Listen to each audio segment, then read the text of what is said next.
Welcome, everyone, to Unity of Music City. Welcome to the sanctuary. On behalf of Reverend Deb Moore, I'm Ryan Gill. That's Jackson. That's Candy. That's Mary Grace. We are the Sanctuary Band. So we want everybody to stand up and sing with us because we come together today in the name of love. Let's get this party started.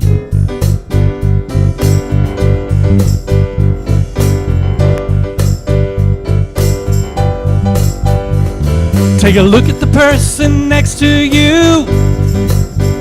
Say, God loves you and I love you too. Now feel the love in the sanctuary. Lift your voice and repeat after me. We come together. We come together. We come together. In the name of love, we come together. We come together. We come together. In the name of love.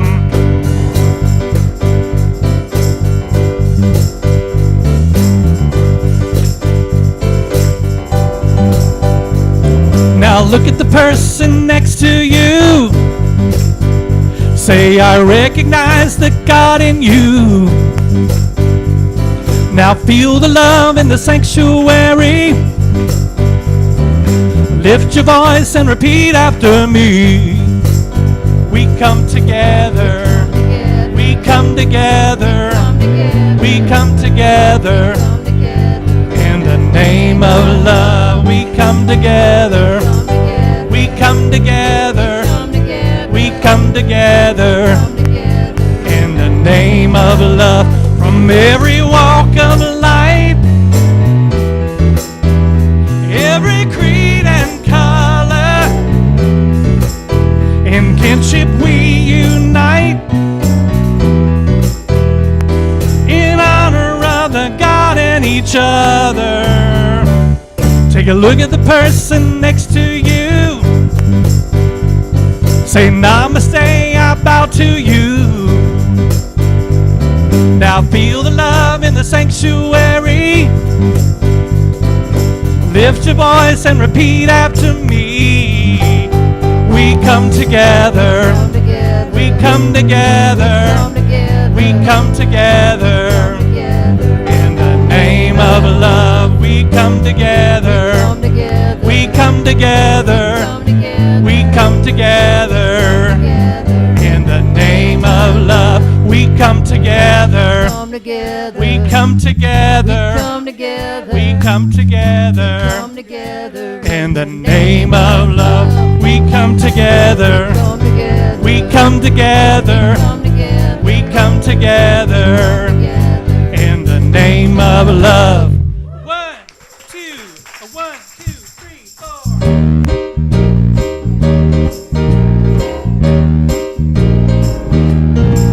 I'm gonna sing because the love in my heart. I'm gonna sing about the love in my heart. I'm gonna sing about the love in my heart. I'm gonna sing about love and give God the glory. I'm gonna walk and talk and sing and pray. Connect to the Holy Spirit every day. I'm gonna walk and talk and sing and shout and give God the glory. Let's take it up.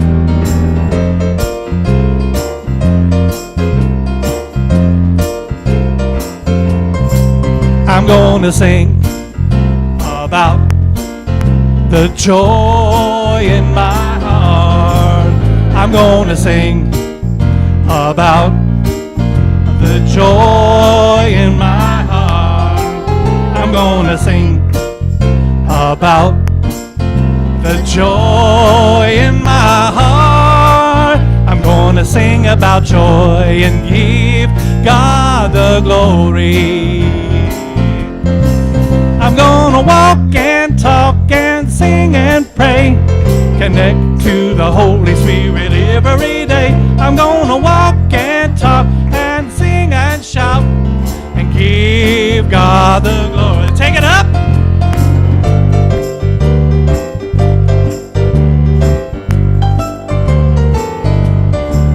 I'm gonna sing because I'm free at last.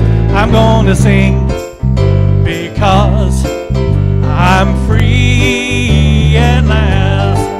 I'm gonna sing because I'm free at last. I'm gonna sing because I'm free at last. I'm gonna walk and talk and sing and pray. Oh, and connect to the Holy Spirit every day. I'm gonna walk and talk and sing and shout And give God the glory. And give God the glory. And give God the glory. Yes, we will. Whew, y'all in the mood to sing today? Please be seated. All right, it's time to dismiss the youth to go to their youth program. And before we do that, we want to give them a blessing, send them on their way with a positive vibe. Let's all say it together. Youth of Unity of Music City, we see you, we love you, and we bless you. You're a shining star for all to see what your life can truly be. So it is.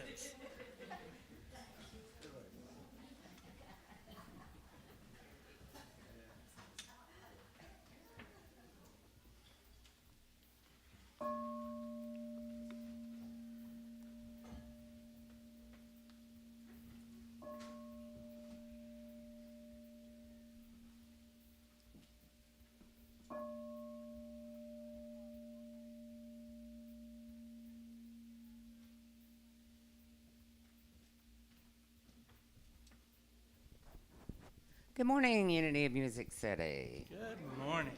Let's begin this portion of our service by taking a deep, centering breath.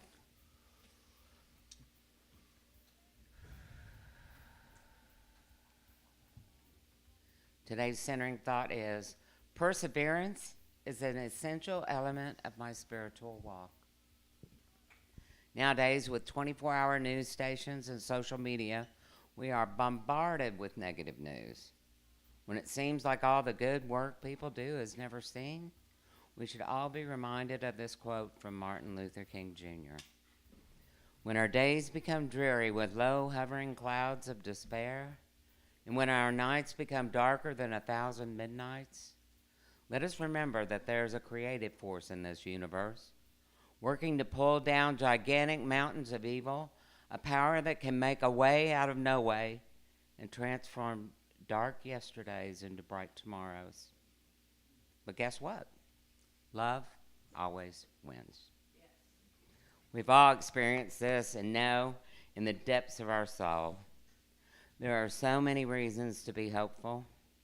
We only need to look around and see interfaith communities like ours standing in solidarity with others to create bridge-building efforts throughout our world, bearing witness to the love, joy, and peace that is everywhere present. If you get discouraged because you might not see the harvest of your efforts, just remember the principle of sowing and reaping. To achieve something great, it'll take time and effort. We should all understand that to achieve success in whatever we desire, there's a season of sowing, and then waiting, and then reaping. And none of these happen in the same season. Let's all set our intention on perseverance in our daily spiritual walk, because it's only with perseverance that we can pursue and achieve peace within our lives and our world.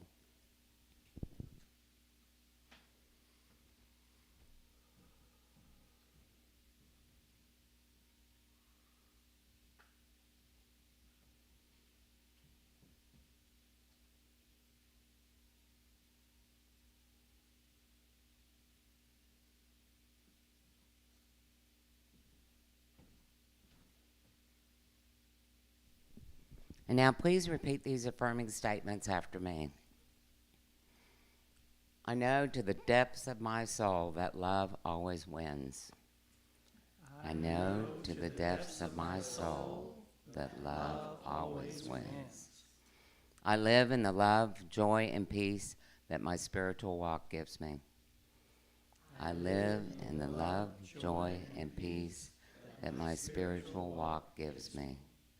No matter what the situation seems like, I look for the good in all people and all situations. No matter what the situation seems like, I look for the good in all people and all situations. So it is.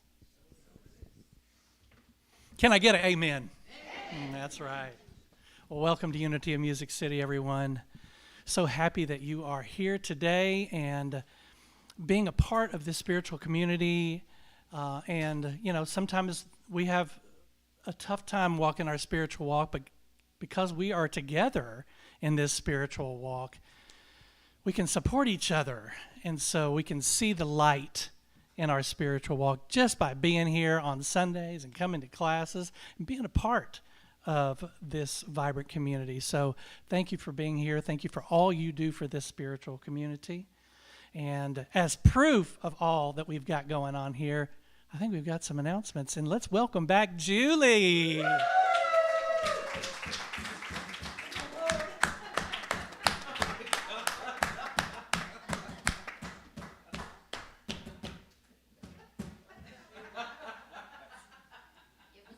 She's going to have a ball.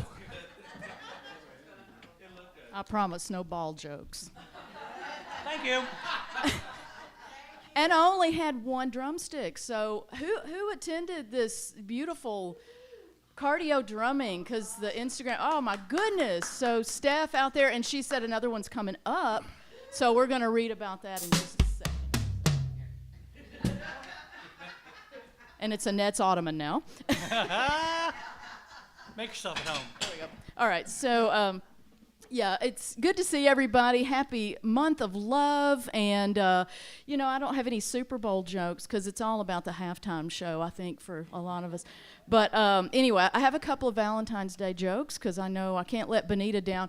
Who she told me that, you know, my shoes need to be pink, so we've already talked about the coordination of what I've got going on, but it's working. It's working.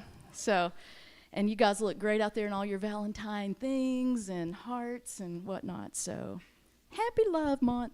What did the snail say on Valentine's Day when his call went to voicemail? What? I just crawled to say I love you. I'm gonna have a couple of these. What did the soil say to express its feelings for the rock? I'd settle for you. You know. And what's the best Valentine's Day dinner? A hearty one. Yes. I mean, I got two more. When should you ask someone out on a coffee date? When you like them a latte. Last one. Why shouldn't you trust a pastry chef on Valentine's Day? Because they'll desert you. Oh. And I had to read them because I really didn't want to mess them up this time. So you know, Candy charges extra for that. So I love that. Pay her after the service. I love that. And I love the song, the Shower the People with Love last week. That was beautiful. That was beautiful. I'm sorry I missed that. We'll do it again. Yeah. And the messages and the origin of New Thought, I mean, just good stuff. So it's always great, you know, to hear and watch it when you can't be here presently. So felt the energy of it. So, and saw Frank at the Parthenon, so I was able to connect, you know, just, you were doing Pokemon Go? And he found me instead, so, and I found it, he did, it was great, it was just a great, you know, connection, so fun times, you know. So, all right, here we go, announcements for the 11th of February, that is today, Safe Paw. So we're just doing great on this. Volunteers can use the QR code to get the Safe Paw site for meal volunteers. Through this site, you can sign up to make sandwiches for their sack lunch delivery or help deliver sack lunches in the Madison-Goodlettsville community. Sandwiches you make can be any kind and in any number, 10 or 50. Delivering snack lunches can be from 1 to 4 hours, but they will take as little or as much time as you can give. Also, please remember to bring in unexpired, that's always important there, unexpired food items for us to create food boxes for those who need some temporary support. And please see Sarah Esper with any questions on that. And she is not here today. Hey, Sarah, thank you out there for doing that wonderful project. Book club series coming up, and it's been going on, right? Build the Life You Want, the Art and Science of Getting Happier. Mondays through February 19th at 6:30 via Zoom. Class facilitated by Deborah Champion, $30 suggested donation. If you have any other thoughts or questions, ask Deborah there. How's it going? It's going really well, right? Yeah, it's great. Very cool. All right, group meditation with Deborah Champion. You're a busy lady. With Deborah Champion, we're Zoom on the 3rd of Thursday of the month, beginning this Thursday, February the 15th, from 6:30 to 7:30 here at Wren Road. All levels welcome for guided and silent meditation sessions. Love offering is appreciated.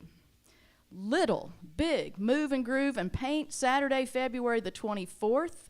That is going to be 11 o'clock to 12:15 p.m. That's 11 a.m., 12:15 p.m. Join Steph and artist Carrie for a fun, interactive, multi-generational experience of cardio drumming. You're going to get your chance. And it's going to be great. And painted hearts, ages 5 to infinity. The cost is $35. Pay a little less or pay a little more. We're all growing together. The sign-up sheet is on the bulletin board, and that's in the... Yes, thank you. All right, full moon gathering. The February the 24th, 7 p.m. here at Wren Road for that snow moon. Pause and practice. A weekly Zoom gathering with Reverend Deb on Mondays beginning March 4th from 6:30 to 7:30 p.m. 40 minutes of sharing conversation followed by 20 minutes of various spiritual practices. Calling all energy healers, would you like to share your spiritual gifts with our congregation? All initiation to all energetic healers to participate in our Night of Healing, March the 1st, if you are interested. Please contact Frank of Healing Arts. That'd be amazing. Second Saturday Arts with Crystal, beginning March 9th, 9 a.m. Creative fun, no artistic talent required. March 9 will be embossed watercolor bookmarks, $20 per person. Crystal, looks fun. All activity or meeting links and contact numbers can be found on the website, Weekly Happenings, Google Calendar, or you can always email the church. And I'd like to send a shout out to my girlfriend Aubrey, who is a little sick right now under the weather, so wish her some good blessings and healing vibes. Excellent. Hey, baby. All right. If I could get closer, I would to the phone. Good distance. All right. So anyway, have a fantabulous, is that a word? Week. Have a great week. Let's all raise our hands and send some loving energy to Aubrey. Feeling better? Thank you. All right. In advance for all the 49ers fans for your loss tonight. Say that. I'm sorry to all you 49ers fans for your loss today. I love you all dearly. I didn't know that. I didn't know that Annette was psychic. That's so now we know, right? Okay. My middle name's Cleo. Reverend Deb, I don't know if you know, but there's some type of a sporting event happening today. Yeah, okay. All right. All right. So we know that we're going to dedicate our monthly mantra to Julie today. So we learned it. We remembered it last week. We've known this. We've sung this our whole lives. So for the month of love, let's shower the people that we love with love, and let's stand up and sing it together. 1, 2, 3, 4. You can play the game and you can act out the part, though you know it wasn't written for you. But tell me, how can you stand there with your broken heart, ashamed of playing the fool? One thing can lead to another. It doesn't take any sacrifice. Oh, Father and mother, a sister, and brother. If it feels nice, don't think twice. Just shower the people you love with love. Show them the way that you feel. Things are gonna work out fine if you only will. What I'd really like for you to do is shower the people you love with love. Show them the way that you feel. Things are gonna be much better if you only will.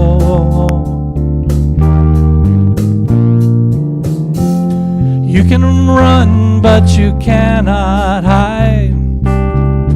This is widely known. And what you plan to do with your foolish pride when you're all by yourself alone?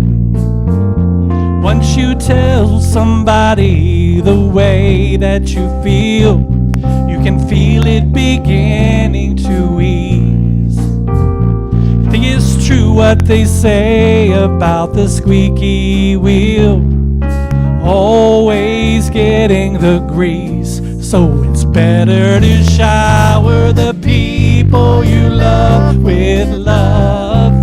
Show them the way that you feel. Things are gonna work out fine if you only will. What you really ought to do is shower the people you love with love. Show them the way that you feel. Things are gonna be much better if you only will.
Love rain. Show them the way that you feel.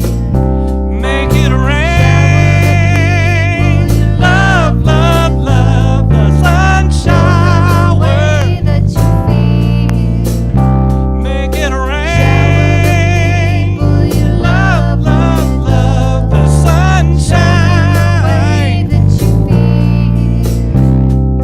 'Cause things are gonna be much better if you only will.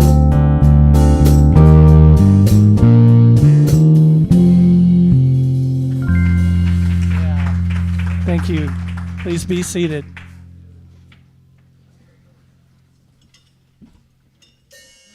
Wow, that was so nice, wasn't it? Didn't that feel nice? I have to tell you, I was having a conversation with Ben out in the lobby before church, and he was telling me how many things he's working with the kids today. He was telling me how many things he's got going on in his life right now and how busy he is, and we all go through seasons like that. And he said something about, sorry I wasn't here last week. And I said, you know, this place should never be a place that feels like a have to. It should never be a place that feels like a have to. And so but that being said, everyone has the freedom to come and go and be where they need to be. It was so nice to have a full band this morning. And it was so nice to, yes.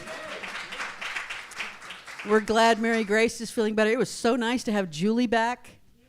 And it's just so nice to see all of you here this morning. I'm going to invite you into the sacred space now. Last week we chanted Om. How did that feel? Good? It's a real energy shifter, isn't it? So we're gonna do it again. And I want to add one other element to it for you if you choose to do this. There is a mudra called the Chin mudra. It's also called the Jnana mudra, after Jnana yoga. And so a mudra is just a way of placing your hands or your body. You can have a full body mudra that is designed to shift energy in your body. It's moving the chi around, right? And so the Chen mudra, which just like chi, Chen, is where you hold your palm out flat, face up, palm up, and then you take the first finger and you curl it around, and you take the thumb and you put it right on top of the fingernail of the index finger. And in this mudra, the thumb represents supreme reality, Brahma, God, divine presence, your holy essence. And the index finger represents your individuated soul and self, right? This is self with a small s. This is self with a big S.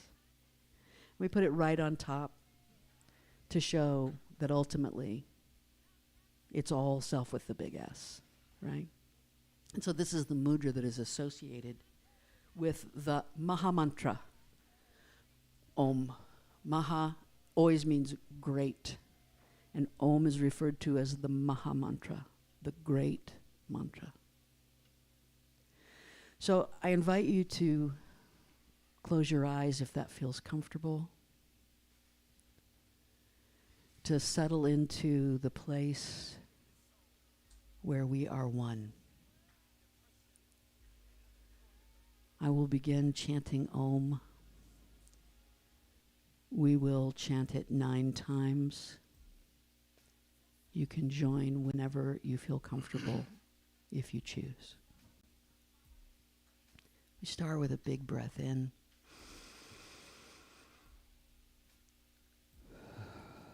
Release it through the mouth. One more breath.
Once more.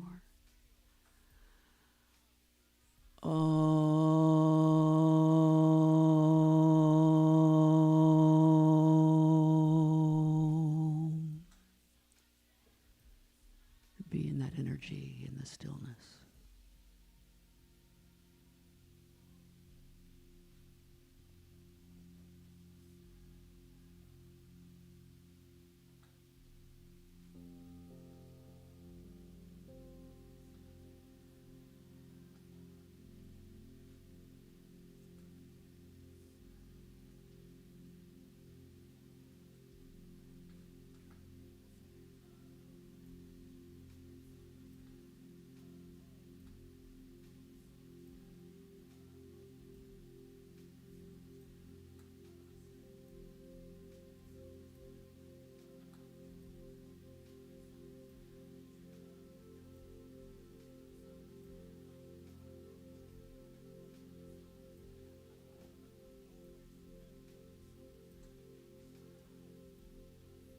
breath, our vibration, our sound, our very manifested presence offers so many doorways into sacredness.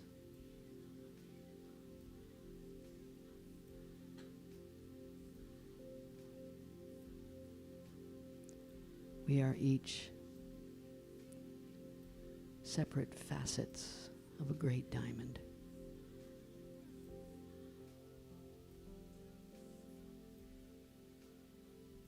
But behind each facet is the entirety of the diamond.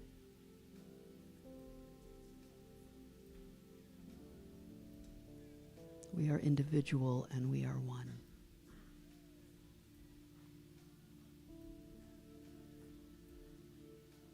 And in the awareness of presence, that is not a paradox, not a contradiction. We are in God. God is in us. Om Shanti, Shanti, Shanti.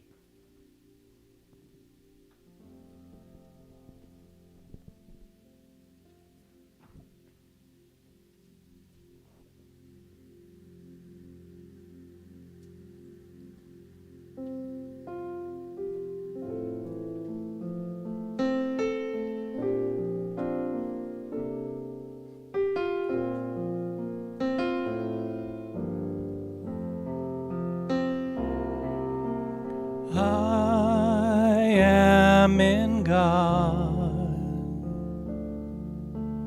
God is in me. My life is God expressing.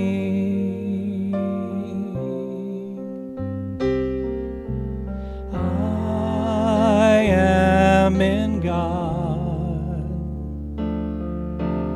God is in me. All that I am flows to and from God.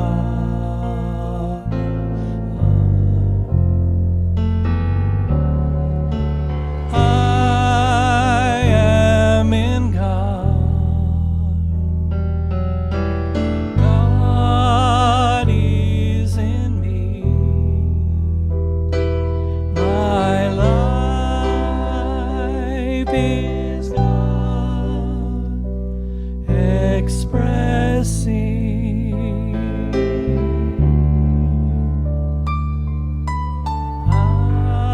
I am in God. God is in me. All that I am flows to and from God. All that I am flows to and from God.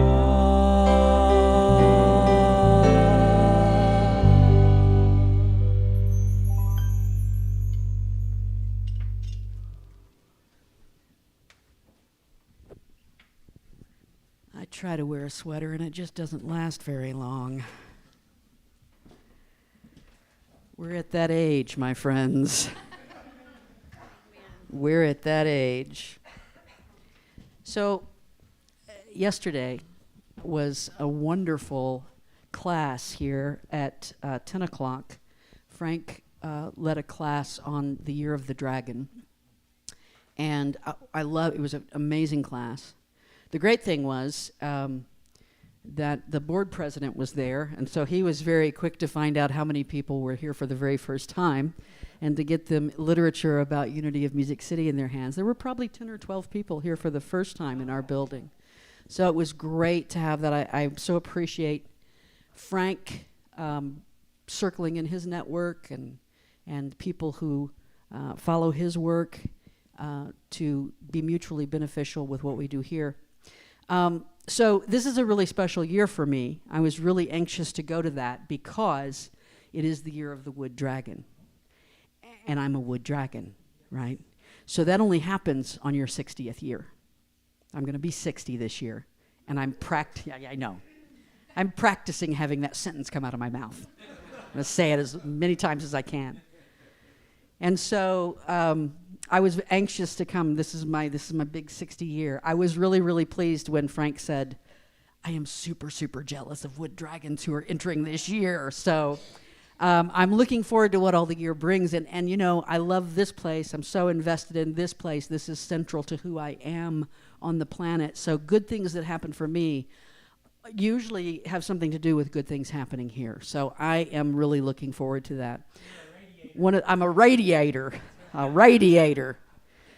One of the things that I heard yesterday that was a common theme that I've heard before, but it was said in a little bit different way and put into a different context, is that Frank mentioned that dragons can't sit still, right?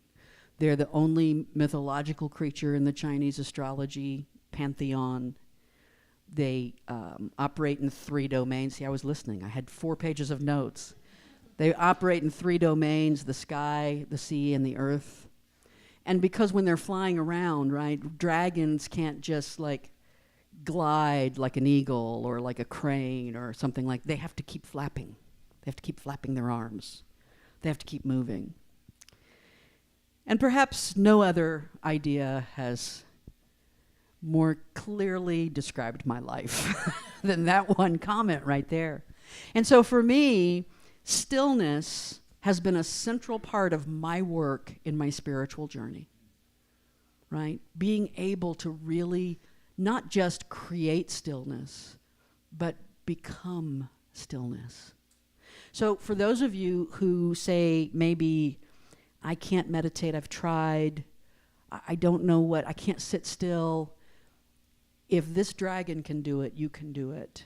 And it is possible to integrate a kind of stillness that can feed you and nurture you in every moment of your life.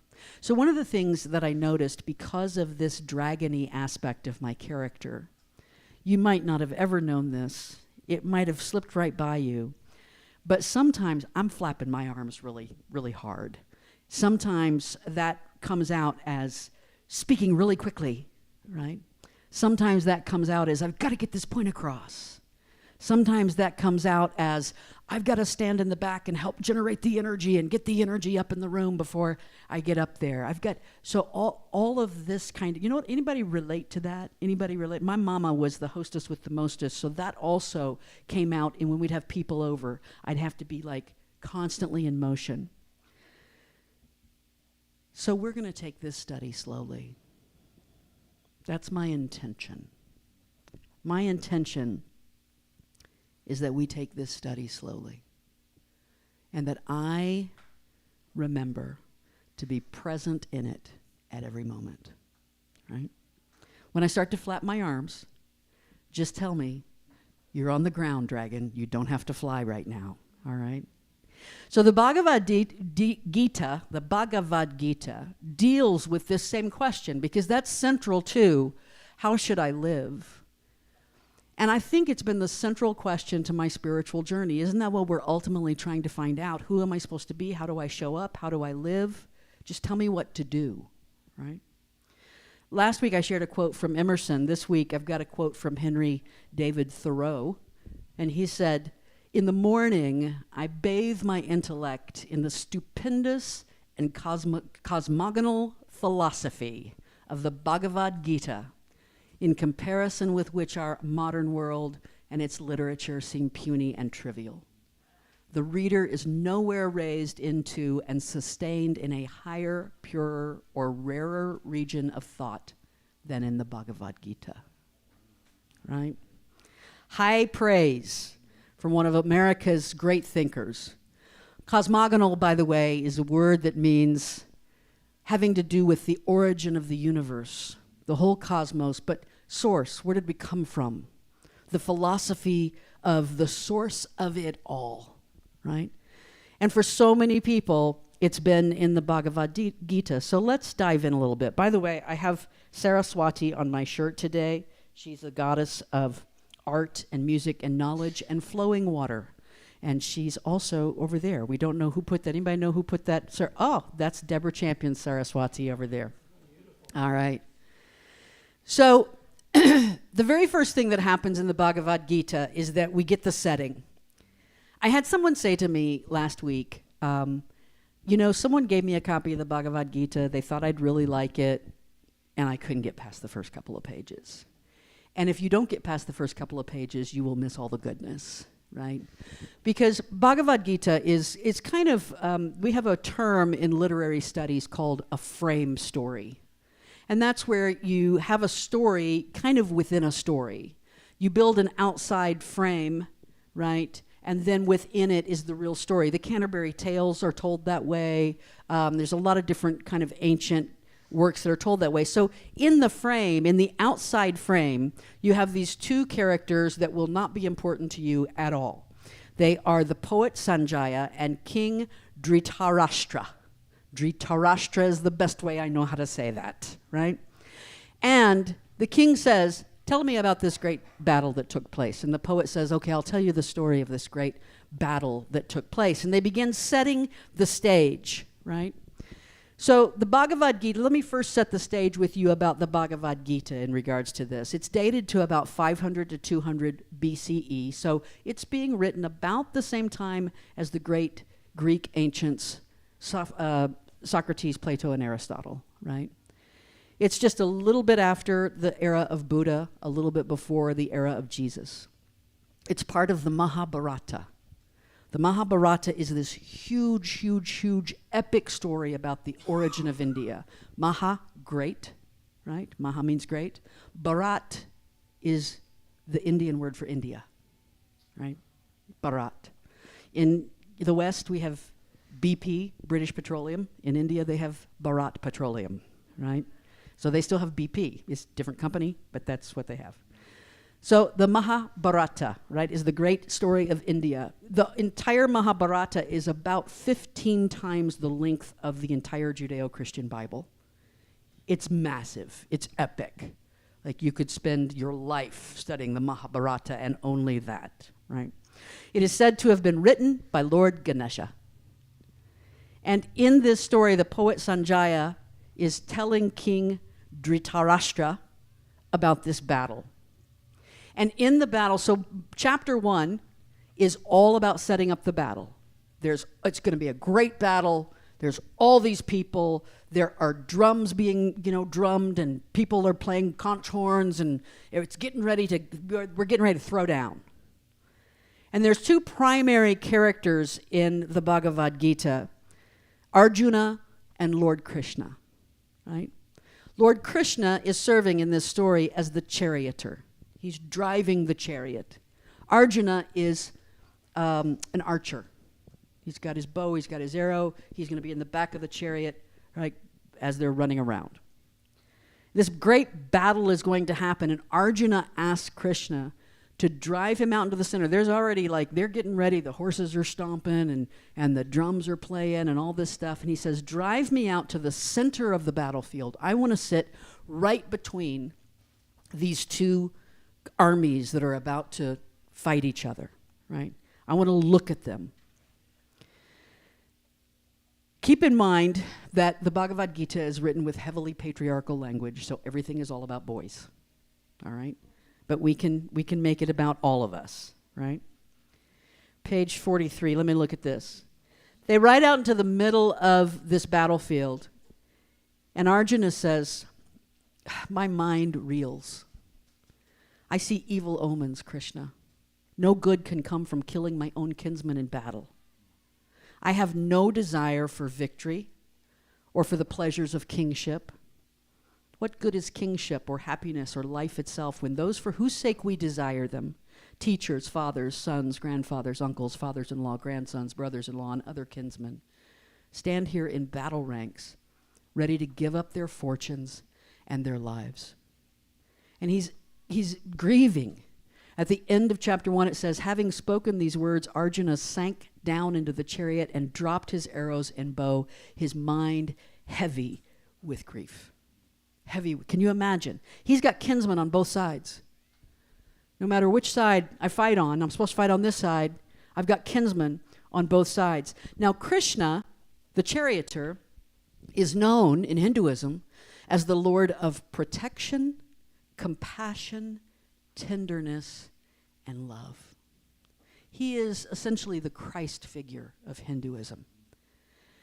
And what does Krishna say? What would you think Krishna would say in that moment? One would think I would think maybe that Krishna would say, oh, you poor thing. I so feel you. Oh my gosh, right? Oh, you're right. We should just walk out here and tell everybody they should love each other. Because I'm the Lord of love, the Lord of compassion. Krishna says, what is your problem? We are in a time of crisis. Where is your courage? Don't give in to your cowardice right now. He literally says to him, shake off your weakness, stand up now like a man. Buck up, soldier, right? Buck up and be a man, right? Arjuna says, but when this battle begins, how can I raise my bow and shoot arrows through the breast of those I should revere? How can I possibly do this? Krishna says, oh, you're going to do it. And let me just tell you this. Even if you decided you weren't going to do it, when the arrows start flying, your human nature will make you stand up and start shooting arrows. You're in a battle. And you're going to act like a soldier. That's just all there is to it. Now, this sounds a little bit, even after Krishna giving him a hard time, Arjuna still says, my mind is utterly confused. And this is what he comes down to. Tell me where my duty lies. Which path should I take? Now, isn't that at the heart of all spiritual journeying? Just tell me what to do. Tell me what to believe, right? We've had that feeling before. I remember many times in my spiritual journey thinking to myself, if someone would just tell me what the way is, I'll follow it. But the truth is, that's not true, because for the first 18 years of my life, someone was telling me what the way was. And I said, I ain't so sure about that, right? So the truth is, I wasn't going to listen to that. I needed to learn how to tap into my inner beingness and ask the Krishna within, the Christ within, tell me where my duty lies. Just tell me what to do and I will do it. Tell me what to do, right? This is the central question of the spiritual journey. Which path should I take? And so the entire rest of this text is Krishna instructing Arjuna on this question of duty and how one should live. The entire Bhagavad Gita is all wrapped up in how should I live? How does a spiritual being engage with a phenomenal, dynamic world? Remember, we live in the phenomenal, dynamic world of push and pull. Our spirit, our essence, right, the sacred within, has no push and pull. But we still live here in this dynamic world. The Bhagavad Gita is one of the most important spiritual texts, not only in Hinduism, but all over the world, and yet it centers around the God of compassion and love telling a person that he must go to war. How can this be? Mahatma Gandhi, his real name is Mohandas K. Gandhi. Mahatma, remember Maha means what?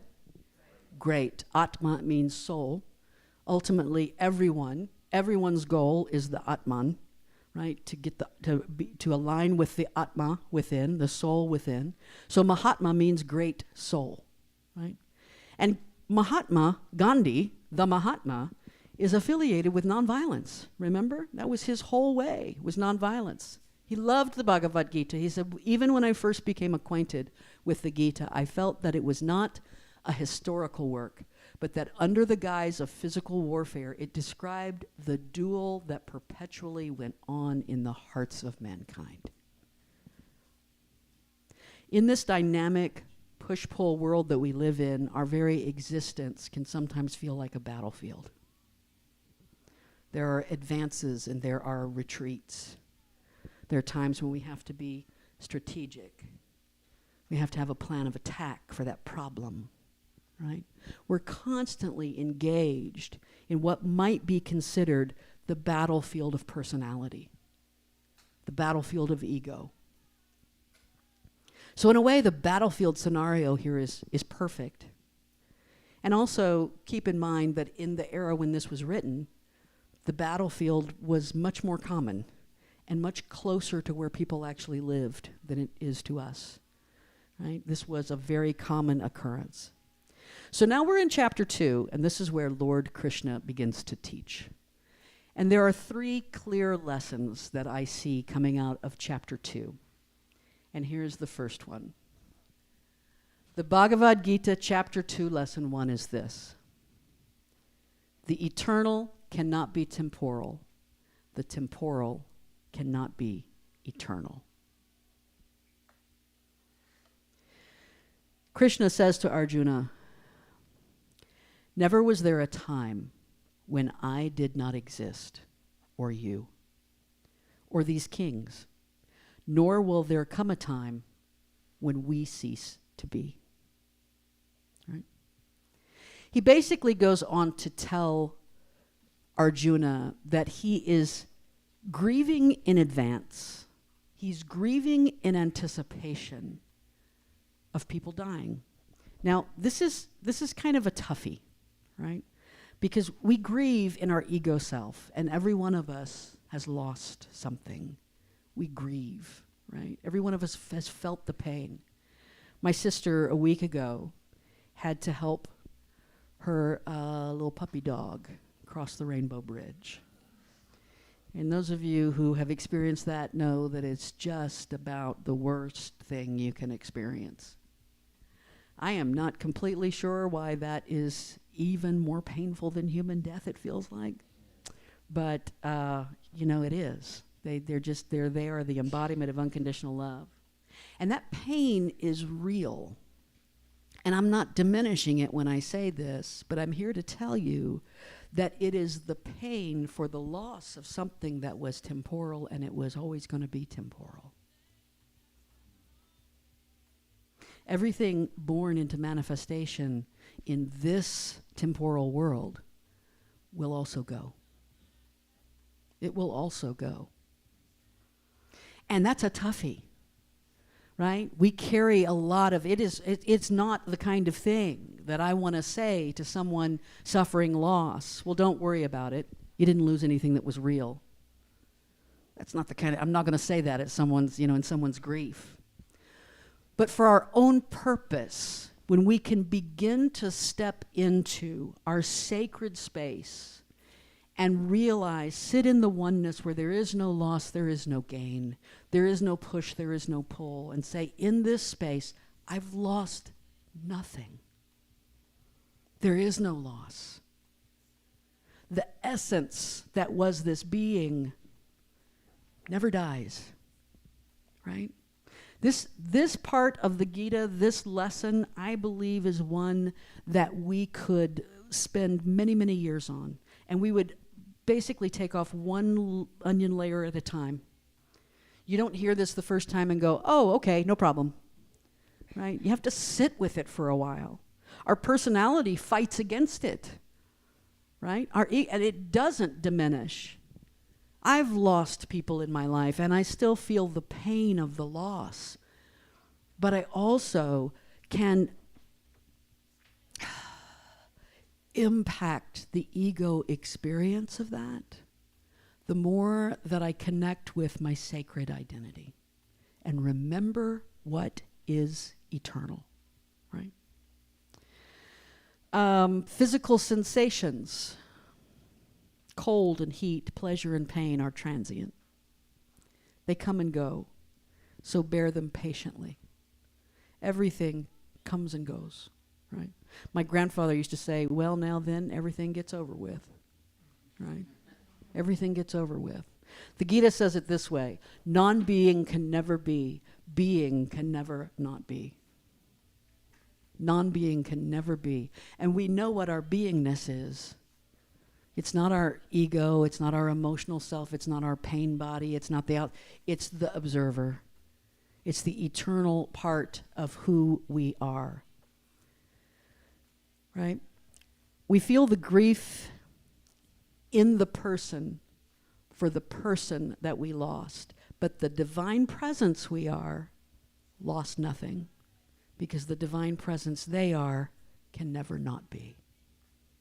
Can never. For me, diving deeper and deeper and deeper into this idea has actually allowed me to feel the people I've lost around me even more closely. Right? Like they're even there. It's like it's okay for them to come back or something. The second quote goes like this. I want to share with you. By the way, all these that are in italics are quotes directly from the Gita. The presence that pervades the universe is imperishable, unchanging, beyond both is and is not. How could it ever vanish? That's the presence that pervades you and me, the animating force that lives within you and me. So basically, Krishna is saying, first let us establish what is and is not. Right? What is eternal and what will fade away no matter what we do. He says, these bodies come to an end, but that vast embodied self is ageless, fathomless, eternal. It never was born. Coming to be, it never will not be. Birthless, primordial, it does not die when the body dies. Listen to this. The sharpest sword will not pierce it. The hottest flame will not singe it. Water will not make it moist. Wind will not cause it to wither. It cannot be pierced or singed, moistened or withered. It is vast, perfect, and all-pervading, calm, immovable, timeless. And the more that we dive into associating with, identifying with that stillness that resides at the core of us, the more it begins to cast its light on everything we experience in our personhood. That's lesson 1. Lesson 2. True spiritual guidance comes from within. True spiritual guidance comes from within. Remember, he is establishing here what Krishna or what Arjuna should believe, how he should live. He says, foolish men talk of religion. Foolish men talk of religion. They get all bent out of shape. They make a decision and they say, these are the scriptures. These are the only ones. God speaks through these scriptures. This is the only place you can get it. We have the way. Come to our temple. We have the way. Right? They get caught up in ritual and rightness and power. He says here, they are lured by their own desires, besotted by the scripture's words. Their minds have not been made clear by the practice of meditation. The scriptures dwell in duality. Be beyond all opposites, Arjuna. Anchored in the real and free from all thoughts of wealth and comfort, free from thoughts of desire. It goes like this. As unnecessary as a well is to a village on the banks of a river, so unnecessary are all scriptures to someone who has seen the truth. Why are you building a well? You've got the entire river right there next to you. Why are you diving deep, trying to figure out who believes what? Now, this can help. In our journey, sometimes one of the ways in which we figure out how to follow our spiritual guidance is through our doingness, through our actions, through our engagement in this phenomenal world. We learn things from other people. We learn things from books. We learn, are enriched by each other's presence. But at the end of the day, Arjuna, you're at the river. You have the river within you. Why do you need to try to look for scriptures? If you have been in communion with divine presence, what could any book ever teach you? If you have been awakened to the divine presence that you are, what could any spiritual teacher ever teach you?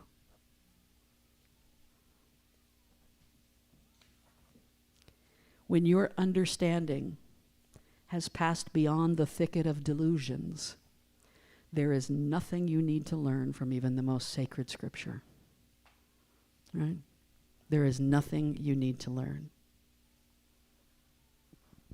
Indifferent to scriptures, your mind stands by itself, unmoving, absorbed in deep meditation. This is the essence of yoga. This is the essence of union. This is the essence of oneness. There's no catechism that you can follow to reach oneness. There's no 5 steps to oneness. There's only awareness of it, awakening to it, right? And by the way, it talks about meditation a lot, and there's a chapter in here on the yoga of meditation. Either we'll cover it when we get to that chapter, or right after this series, there's probably going to be a series on meditation and prayer, because I'm feeling that come up, right? Feeling that come up. A lot of different ways to practice that. Lesson 3, Bhagavad Gita, chapter 2, lesson 3. The way to peace is the release of all attachments. I know we've been here before. All? Really? All? Yes, all. We resist that because we think that it means that we're just releasing any connection to anything. We're actually improving the connection that we have to things when we let go of the attachment that we have to them, right? This is really important because the next quote that I'm going to share with you is the central theme of the Bhagavad Gita. If someone is familiar with the work of the Bhagavad Gita and you ask them what they remember about it, this is probably what they'll share with you. You have a right to your actions, but never to your actions' fruits. Now that's one of those things that people often have to sit with for a very long time. And sometimes they say, I don't think I like this part. If I'm going to put in the work, I want the reward. If I'm going to put in the work, I want to see what, it doesn't mean this does not mean you have to give your paycheck back to your boss and say, no, I do not have a right to the fruit of my actions, right? But think about this in terms of the way that you show up in the world. This is talking about acting for action's sake. We talk about this as don't be attached to the outcome. You cannot be attached to the outcome. You do your work, and what happens from that is whatever happens from that. You let go of it. You get beyond the desire, beyond the craving. It's hard because sometimes the fruit feels like the good part. If I'm going to plant a tree, I want the apple, right? It feels like the fruit is the good part. And the idea is realizing that beingness is the good part. Just the beingness itself. And beingness, sitting in the awareness of beingness, means that you move beyond desire. You step beyond craving. You step beyond attachment. It means you don't crave things. It doesn't mean you don't desire things in your person. But you recognize I don't have to be attached to that, right? Being beyond the good and the bad. This is something beyond denial. Think about this. If you've ever tried to quit something, right? You've tried to quit sugar. You've tried to quit smoking. You've tried to quit drinking. You've tried to quit whatever it is that you feel addicted to or you feel is ruling your life. If you've ever tried to quit something and it is a bear, right? You don't get rid of the craving just because you want to quit. The craving is still there. The craving is still crawling up inside of you and making itself known. And we're talking about something beyond that. The Gita says that even the craving vanishes for someone who has seen the truth. Even the craving vanishes. And so if I have this desire that's driving me, and I just make the intentional decision that I'm going to focus on my beingness, then at some point I'm going to realize that's not the be-all and end-all. And as a matter of fact, I don't even crave it anymore. I don't need it. I don't desire it. It's kind of meaningless to me in a way, right? This is so... The sweet spot of this is so difficult to kind of wrap our brains around because we still live in the world of push and pull. We still live in the world of desire and craving and, oh, I want to go on a vacation. Yay, I'm going on a vacation. And we get all excited and all this kind of stuff. Can you be in peace sitting at home in your chair to the same degree that you can sitting on a beach chair in the Bahamas? And if you can't, then that ought to be a clue that there's work to be done, right? That there's work to be done. It doesn't mean don't go to the Bahamas. It means I don't need to. I don't have to, right? It's not necessary. Let's see here. Stanza 58. Okay. Oh, yes. Listen to this. If a man keeps dwelling on sense objects, this is things that appeal to our senses, right? Attachment to them arises. From attachment, desire flares up. From desire, anger is born. From anger, confusion. Where's that anger come from? I now want something and you have it. I now want something and I don't have it, right? From anger, confusion follows. From confusion, weakness of memory. Look at the way that follows there. Anger, confusion, weakness of memory. Have you ever been in a fight with your beloved? Like a real doozy. Someone you really love. And like we have kind of walked around the house like this for about 3 days, right? And then if you're really honest, at some point you go, what was it she said? I know she said something really horrible, but what was it she said? I can't quite remember. Because this is the path of anger. Anger leads to the confusion and the weakness of memory. This says weak memory leads to weak understanding. Weak understanding leads to, according to the Bhagavad Gita, ruin. Ruin. This is what attachment. It just kind of keeps feeding on itself, right? Abandoning all desires, acting without craving, free from all thoughts of I and mine, that one finds utter peace. The man whom desires enter as rivers flow into the sea, filled yet always unmoving, that man finds perfect peace. Listen to that again. The man whom desires enter as rivers flow into the sea, filled yet always unmoving, right? Desires enter the sea and the sea is unchanged. The beingness is unchanged. I live in the world of push and pull, and sometimes I have a desire and that desire enters me, but I am unchanged. It doesn't mean I can sit here right now and tell you that I'm hungry. And when I leave here, I am going to head for food, right? I have a desire for food. Nothing wrong with that. But my beingness still has not changed. Isn't this the goal? Isn't this the peace, right? And I'm not talking just about peace within ourselves.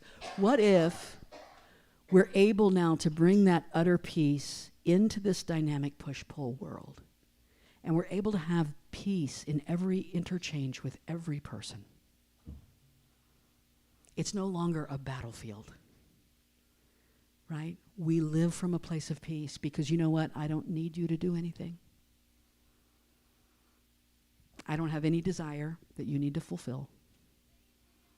I'm just encountering you with love. That's it. There's no expectation. I don't crave anything, right? The biggest attachments are always to who we think we are. And how, with that being, how we think about that being is what brings about those clashes with others, those conflicts, that battlefield. How do I win my point? What do I say in this conflict with my colleague? What is going to be my approach to this meeting? What is my strategic plan for making sure that this organization does what I want it to do when I want it to do it? Right? Years and years and years ago, we used to have a minister and a board many years ago.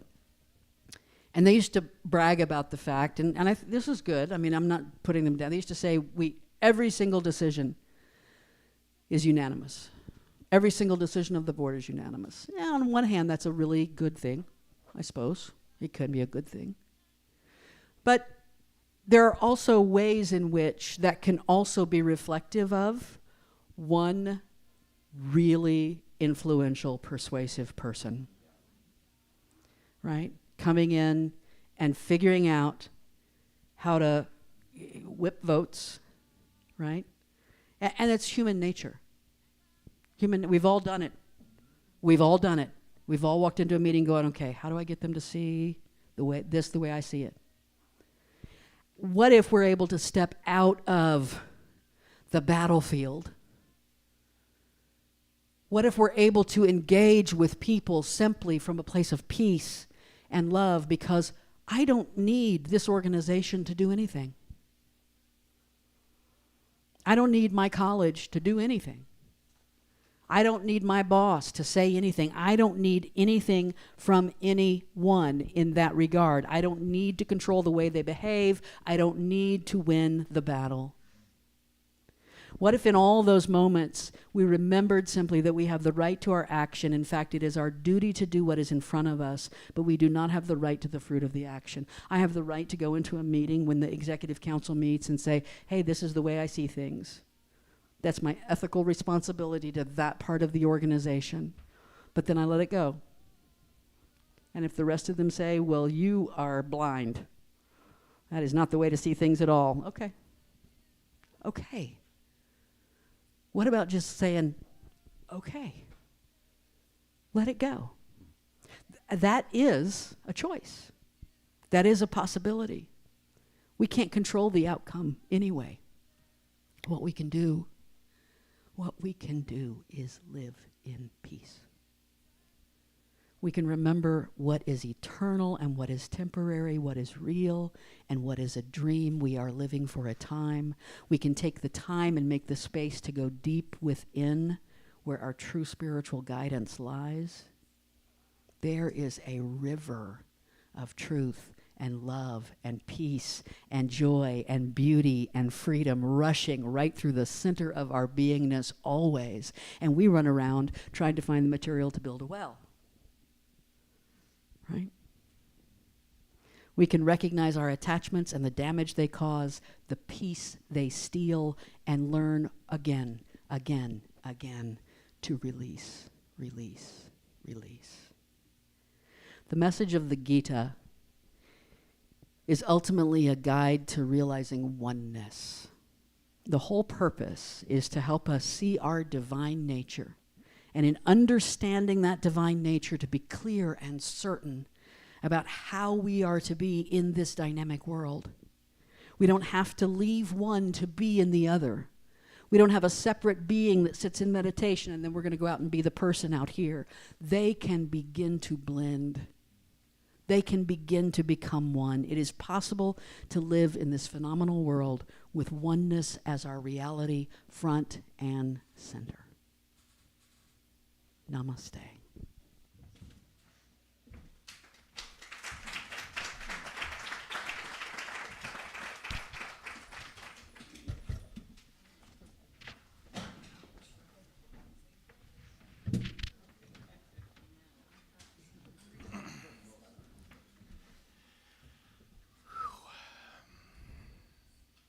Should we just leave? Wow. That was beautiful. So we begin each service in thanksgiving, singing songs of love, joy, and peace. and we end each service in gratitude. And we're grateful for the opportunity to learn and grow and share with each other. And we're grateful for the opportunity to have a physical and spiritual experience of love, joy, and peace. We don't give love, joy, and peace lip service. We really want to understand what is the true meaning of love in our life. What is the true meaning of joy in our life? What is the true meaning of peace in our life? And I think we're well on our way. Absolutely. So let's take just a moment and go around the room and let everyone speak to something that they're grateful for in the week that has been. What are you grateful for right now? What's happening in your life that you're grateful for? Anybody? Music. Great music. Stephanie's Happy Class. It's a hit. Candy Socks bring joy. Be sure to take a look at them after the service. What else? What else are we grateful for right now? Grateful for Kansas City's win today. What else? Anybody, anything else? Friendships and relationships always. Empathy, being able to relate on a deep, loving level. Love. Coming up soon. Coming soon to a store near you. Oh, yeah. This is true. This is true. Anybody, anything else? Letting go of attachments. Let's affirm letting go of attachments. We don't need them. They're nice when they're convenient, when they work for you. Otherwise, let them go. All right, well, let's take a look at the contributions versus expenses for the week and use that to make your decisions for planning your financial contributions. It's also important for us to know that volunteering is so important to this spiritual community, and showing up and just being a part of the spiritual community is as important as whatever financial contributions that you make. So keep that in mind too when you're planning out how to spend your time, talents, and treasures with your spiritual community. All right, now, these are the days to give. Somebody said, hey, will you leave that up there for a second longer so I can take a picture of it? This is your time. It's also at the very end of the PowerPoint. Now leave it up there after the service Perfect. ends for a few minutes. So Okay. if you didn't catch it here, If you don't catch it here, you can catch it at the end before you leave. And then let's go to our offertory affirmation. Let's all say it together and say it like we mean it. Divine love flowing through me blesses and multiplies all that I choose to give. I am grateful.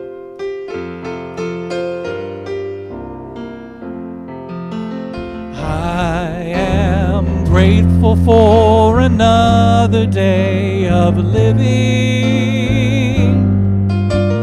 Grateful for a new chance to forgive. I'm grateful to receive life's many blessings. And I'm grateful for the love I have to give.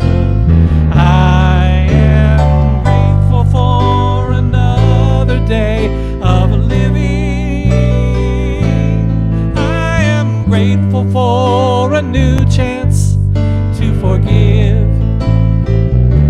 I'm grateful to receive life's many blessings. And I'm grateful for the love I have to give. Yes, I'm grateful for the love I have to give. All right, I want to encourage everybody to check the What's Happening email that comes every week. I think it's usually on Tuesdays to kind of remind yourself about all the events that we've got coming up, and we hope to see everybody there. Enjoy that sporting thing that's happening today, or you could take that 3 hours and meditate. Right? All right. Let's stand up. Let's say the prayer for protection to take us into next week. The light of God surrounds us. The love of God enfolds us.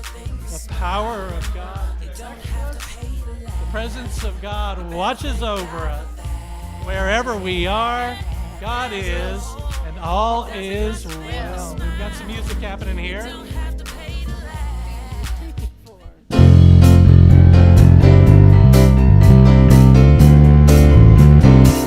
All right, we let the love wash over us.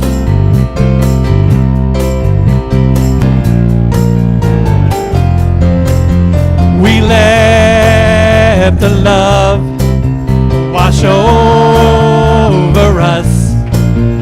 We let it be.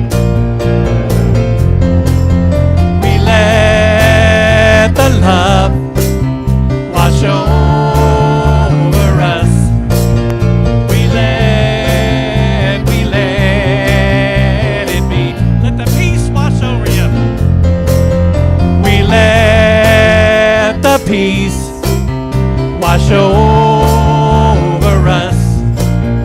We let it be. We let the peace wash over us. We let it be. We let the joy wash over us. We let be. We let the joy wash over us. We let it be. And it all comes back to love. We let the love wash over us. We let it be. We let the love wash over us. Here we go. We let it be. Thank you so much, everyone. Thanks for a great service. Enjoy the rest of your day and enjoy the rest of your week, and we'll see you next week. Bye, everybody online.